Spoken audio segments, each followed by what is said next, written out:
How to get Royal Giant in Clash Royale. To unlock the Royal Giant in Clash Royale, follow these easy steps to get the powerful troops. Royal Giants unlocks at Arena 7, the Royal Arena.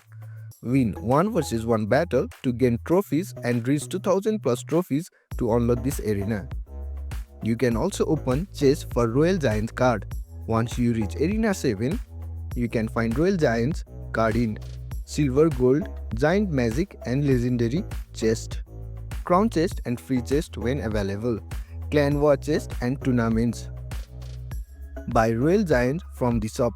Check the shop daily for the card offer. If Royal Giant appears, you can buy it using gold.